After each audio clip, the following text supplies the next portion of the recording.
শুধু টাকা থাকলেই হয় না, সহযোগিতা করার যদি মন মানসিকতা থাকে তাহলে আপনি একেবারে কম আয়ের মানুষ হয়েও সহযোগিতা করতে পারবেন। চলুন একটা গল্প বলি। কামরুল কামরুল তখন ক্লাস 10-এ পড়ে। তো কামরুলের বাবা খুব দরিদ্র, সে একেবারে মানুষের বাড়িতে কাজ টাজ করে খায়। তো কামরুল যখন এসএসসি পরীক্ষার ফর্ম ফিল আপ করবে তখন তার যে ফিস, সেই ফিসটা আসলে তার বাবা দিতে পারছিল না। তো কামরুল একেবারে ভেঙে পড়ল। তার বাবা যে বাড়িতে কাজ করে সে বাড়ির মালিকদেরকেও বলল যে আমার ছেলেটা পরীক্ষা দিবে, আমাকে কিছু টাকা দিন। টাকার জোগাড় আসলে হলো না, সেই বাড়ির মালিকরাও ওইভাবে এটা কর্ণপাত করলো না। ভাবলো গরিবের সন্তান, সেও কাজ করবে। তো কামরুলের খুব ইচ্ছা ছিল পড়ালেখা করার। সে বাবার কাছে আসলে খুব কান্নাকাটি করলো এবং বলল, বাবা আমি অন্তত এসএসসি পরীক্ষাটা দিই, যদি পাশ করি তাহলে কলেজে পড়বো, হয়তো একদিন আমাদের এই সংসারটা একটা ভালো কিছু হবে যদি আমি পড়ালেখাটা করতে পারি, ভালো কোনো কাজ করতে পারি। কিন্তু কামরুলের এসএসসি পরীক্ষার যে ফর্ম ফিল আপ সেটা আসলে করা হচ্ছিল না। কামরুল খুব ভালো শিক্ষার্থী ছিল, ভালো স্টুডেন্ট ছিল কামরুল, কিন্তু তার ফর্ম ফিল আপটা হয়ে উঠছিল না। সে একেবারে যেদিন শেষ তারিখ ফর্ম ফিল আপের, সেদিন সে স্কুলে গেল।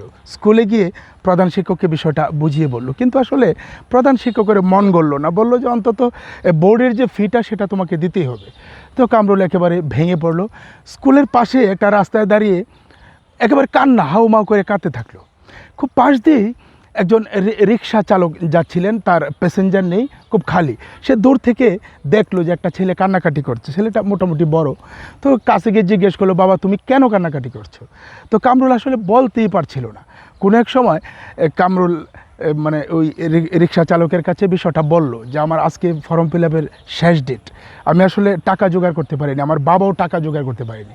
আমি আসলে প্রধান শিক্ষককে বললাম, কেউ আমার সাহায্যে এগিয়ে আসলো না, আমার পড়ালেখাটা হয়তো এখানেই শেষ, আমার হয়তো সংসারের হাল ধরাটা আর হয়ে উঠবে না।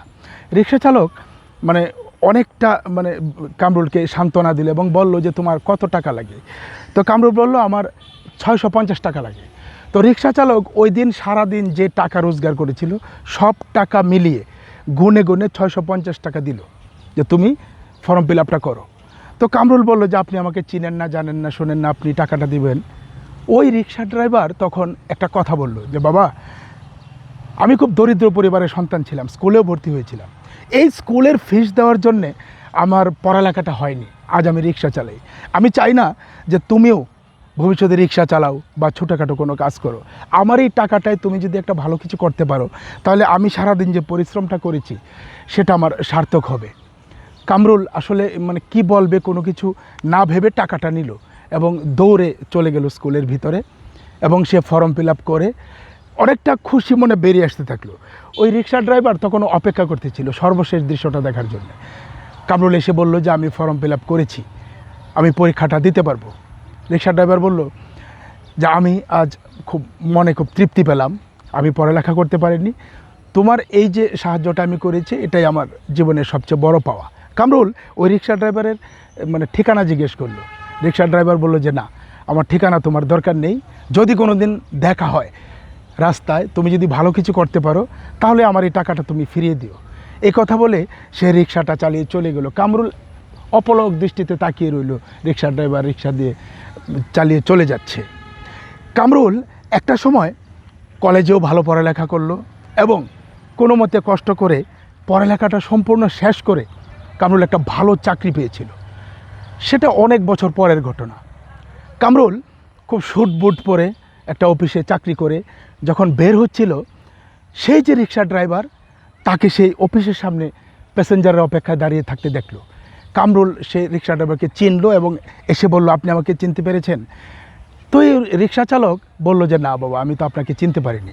বলে যে আপনি সেই যে স্কুলের সামনে আমাকে টাকা দিয়েছিলেন, আমি ফর্ম ফিল আপ করেছিলাম, আমি সেই লোক, আমি কামরুল। রিক্সা ড্রাইভার খুব খুশি হলো যে আমার এতটুকু সাহায্যে তুমি আজকে এত বড় অফিসার হয়েছো, এটাই আমার জীবনে বড় শান্তি। দুইজন একেবারে বুকে জড়িয়ে কান্নাকাটি করলো। রিক্সা চালক ওই টাকাটা ফেরত নিল না।